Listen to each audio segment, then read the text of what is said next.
വീടിൻ്റെ ബറക്കത്തുകളിൽപ്പെട്ട പ്രധാനപ്പെട്ട കാര്യമാണ് ധാരാളം മക്കളുണ്ടാവുക എന്നുള്ളത്. മക്കളും റിസ്ഖും ബന്ധപ്പെട്ട് നിൽക്കുന്നു, പരസ്പരം പൂരകങ്ങളാണ്. അതുകൊണ്ടാണ് അല്ലാഹു സുബ്ഹാനഹു വ തആല പറഞ്ഞത് വജഅല ലക്കും മിൻ അസ്വാജിക്കും ബനീന വഹഫദതൻ വറസഖക്കും മിനത് തയ്യിബാത്ത്. നോക്കൂ, നിങ്ങൾ ആ ചേർത്ത് പറഞ്ഞത്, അള്ളാഹു നിങ്ങൾക്ക് മക്കളെ നൽകി, പേരക്കുട്ടികളെയും നൽകി, നല്ല നല്ല ഭക്ഷണവും നൽകി. കുട്ടികൾ കൂടുന്നതിനനുസരിച്ച് റിസ്ഖ് അള്ളാഹുവിൽ നിന്ന് കൂടും. ഏതുപോലെ നമ്മുടെ റേഷൻ കാർഡിൽ പേര് കൂടുന്നതിനനുസരിച്ച് കിലോ കൂടുതൽ കിട്ടും. അതൊരു ഉദാഹരണമാണ്.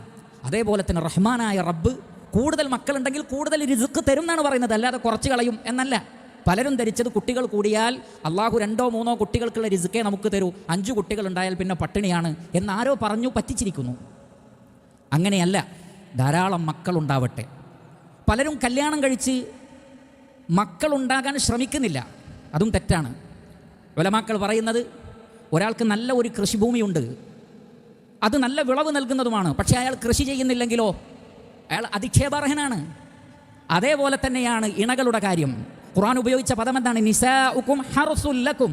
നിങ്ങളുടെ ഇണകൾ നിങ്ങളുടെ കൃഷിയിടമാണ്. അതുകൊണ്ട് തന്നെ മക്കളുണ്ടാവണം, ധാരാളം മക്കളുണ്ടാവട്ടെ. ഇനി ചിലർക്ക് മക്കളുണ്ടാവുന്നില്ല എങ്കിൽ ആധുനിക കാലഘട്ടത്തിൽ ചികിത്സയൊക്കെ ഒരുപാട് ഡെവലപ്ഡാണ്. ചികിത്സിക്കണം. 1-2 തവണ ശ്രമിച്ചു, പിന്നെ വേണ്ട എന്ന് വെക്കരുത്. പിന്നെയോ അവർ ചികിത്സിക്കട്ടെ, റബ്ബിനോട് പ്രാർത്ഥിക്കുകയും ചെയ്യട്ടെ. അമ്പിയാക്കളുടെ പ്രാർത്ഥനകളിൽ പ്രധാനപ്പെട്ടത് മക്കളെ വേണം, മക്കളെ വേണം. ഇതാണ് അമ്പിയാക്കളുടെ പ്രാർത്ഥന. അതുകൊണ്ട് നന്നായി ചികിത്സിക്കുക, റബ്ബിനോട് പ്രാർത്ഥിക്കുക. അല്ലാഹു സുബ്ഹാനഹു വ തആല തീർച്ചയായും സന്താനങ്ങളെ നൽകുന്നതാണ്. ഇനി തൻ്റെ ഇണകളിൽ ഒരാൾ തീരെ പ്രസവിക്കില്ല എന്നാണ് പറയുന്നതെങ്കിലോ, പ്രസവിക്കുന്ന അവളെ നിലനിർത്തിക്കൊണ്ട് തന്നെ പ്രസവിക്കുന്ന മറ്റൊരാളെ അവർ കല്യാണം കഴിക്കട്ടെ, എന്നിട്ട് അതിലൂടെ മക്കളുണ്ടാവട്ടെ. അത് ആദ്യത്തെ ഭാര്യയ്ക്കും പിന്നീടുള്ള ഭാര്യയ്ക്കും അതൊരു കൺകുളിർമയാകട്ടെ. തൻ്റെ ഭർത്താവിലൂടെയുള്ള തൻ്റെ മക്കളാണ്. അങ്ങനെ കാണാൻ സാധിക്കണം, അങ്ങനെ ചിന്തിക്കാൻ സാധിക്കണം. അങ്ങനെ മക്കളുണ്ടാവട്ടെ. ഇനി ഒരു വ്യക്തി അതാ നല്ല ആരോഗ്യമുണ്ട്, സമ്പത്തുമുണ്ട് എങ്കിൽ 2, 3, 4 വരെ കല്യാണം കഴിക്കട്ടെ. ഫൻകിഹു മാ ത്വാബ ലക്കും മിനൻ നിസാഇ മസ്നാ വസുലാസ വറുബാഅ. 2, 3, 4 കല്യാണം കഴിക്കട്ടെ, ഒരുപാട് മക്കളുണ്ടാകട്ടെ.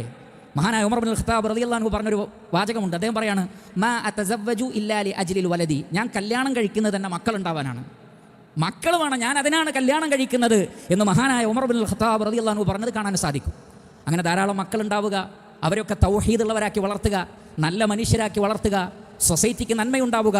നമ്മുടെ മരണശേഷവും നമുക്ക് വേണ്ടി പ്രാർത്ഥിക്കുന്ന സാലിഹീങ്ങളായ നല്ല മക്കളുണ്ടാവുക എന്നുള്ളത് ഏറ്റവും വലിയൊരു ഗനീമത്താണ് എന്ന് നമ്മൾ തിരിച്ചറിയുക.